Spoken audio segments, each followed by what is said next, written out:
کئی دفعہ ایسا ہوتا ہے ہمارے پاس بچے آتے ہیں قرآن حفظ کرنے کے لیے اور بہترین پڑھ رہے ہوتے ہیں، یکدم بگڑ جاتے ہیں، نہیں پڑھنا جی، چھوڑ گئے، 10 15 20 پارے پڑھ کے چھوڑ گئے۔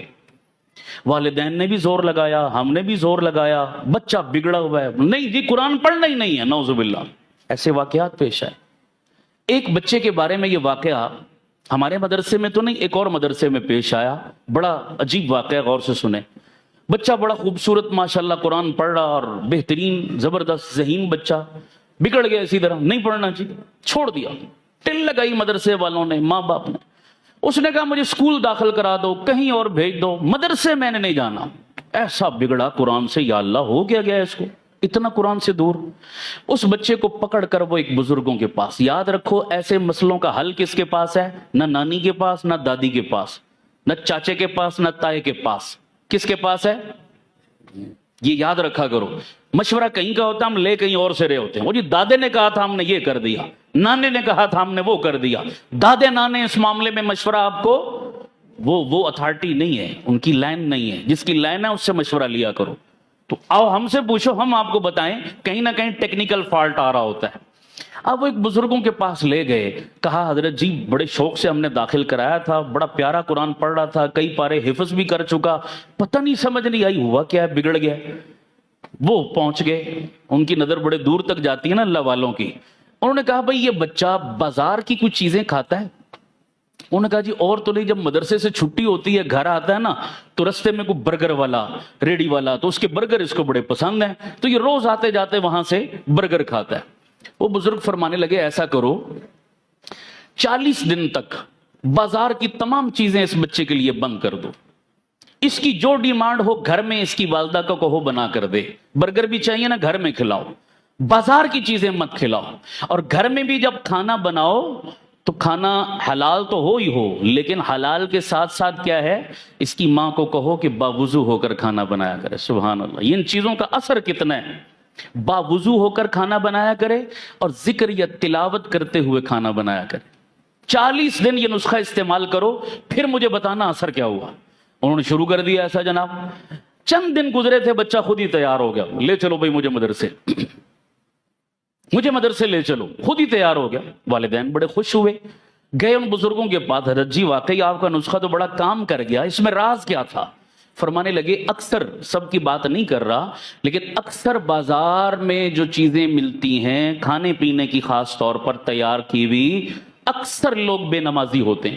اور حدیث بتا رہا ہوں میرے نبی کے فرمان کا مفہوم، ایک بے نمازی کی نحوست 40 گھروں پہ پڑتی ہے۔ 40 گھر کا مطلب پورا محلہ، تو جہاں پورے کا پورا محلہ بے نمازی ہو، اس محلے کی نحوست کا عالم کیا ہوگا، آپ اندازہ لگائیں۔ اب یہ نحوست ہوتی کیا ہے، اس کے آفٹر شاکس کیا ہوتے ہیں، یہ ایک الگ موضوع ہے، پھر کبھی بتاؤں گا کہ کتنی خطرناک چیز ہے یہ۔ ایک بے نمازی پورے محلے کو لپیٹ میں لیے ہوئے ہے، تو خود اس کے اپنے وجود میں کتنی نحوست ہوگی۔ انہی نحوست والے ہاتھوں سے اس نے برگر بنائے، کھانا بنایا، سالن بنایا، روٹی بنائی، جو بھی، تو بتائیے وہ جو کھا رہا ہے کیا نحوست اس کے اندر نہیں جا رہی؟ اب نحوست جس کے اندر گئی اس کا اعمال میں دل لگے گا، تلاوت میں دل لگے گا، نماز میں دل لگے گا؟ کبھی بھی نہیں۔ وہ فرما رہے تھے کہ یہ وجہ تھی جس وجہ سے بچہ بگڑا ہوا تھا اور نہیں اس طرف آ رہا تھا، میں نے آپ کو یہ نسخہ بتایا، وہ کام کر گیا۔ لہذا اس قسم کے کھانے، تو سوچو بے نمازی ہاتھوں کا کھانا کھا کر بندہ قرآن سے دور ہو گیا، تو جو بندہ کھائی حرام رہا ہے وہ قرآن پڑھے گا؟ جو اپنے بچوں کو حرام کھلا رہا ہے اس کے بچے قرآن پڑھیں گے، اس کے بچے نماز پڑھیں گے، اس کے بچے دین پر چلیں گے، نیک ہوں گے؟ میں حیران ہوتا ہوں بھئی، والدین آ کر دعا منگواتے ہیں، مولانا دعا کرو میرا بچہ نیک بن جائے، مولوی صاحب دعا کرو میری بیٹی نیک اور شرم پردے والی بن جائے۔ ٹھیک ہے، اچھی بات ہے، دعا تو کر رہے ہیں، اور تو دعا بھی تو کرو نا، دوا بھی تو کرو۔ دوا کا مطلب کہ اپنے بچوں کو حلال تو کھلاؤ، حلال کا لقمہ تو ان کے پیٹوں میں ڈالو۔ اپنی روزی پر نظر نہیں کر رہے کہ سارا دن مار دھاڑ کر کے دہاڑی لگاتے ہو، جھوٹ اور فراڈ کر کے دہاڑی لگاتے ہو، اور شام کو جو روزی اپنے بچوں کو کھلاتے ہو وہ حرام کھا کر، کیا ہماری دعاؤں سے آپ کا بچہ نیک بن جائے گا؟ کبھی بھی نہیں ہو سکتا، کبھی نہیں ہو سکتا۔ حلال کھلاؤ، پھر دیکھو کہ آپ سے پہلے آپ کا بچہ دوڑ کر مسجد میں آئے گا۔ حلال کھلاؤ، پھر دیکھو آپ کا بچہ آپ کی آنکھوں کی ٹھنڈک کیسے بنے گا۔ یہ اصول ہے۔ ہم لوگ اس طرف توجہ نہیں کرتے کہ ہماری آمدن آ کیسے رہی ہے. پھونک پھونک کر قدم رکھو یارو, یہ بڑا نازک دور ہے, بڑا نازک دور ہے. جب پیسہ آ رہا ہوتا ہے نا دونوں ہاتھوں سے, پھر اچھے اچھے دینداروں کو حلال حرام کی تمیز پھر مٹ جاتی ہے. کہتے ہیں دیہڑی لگاؤ, بس دیہڑی لگاؤ.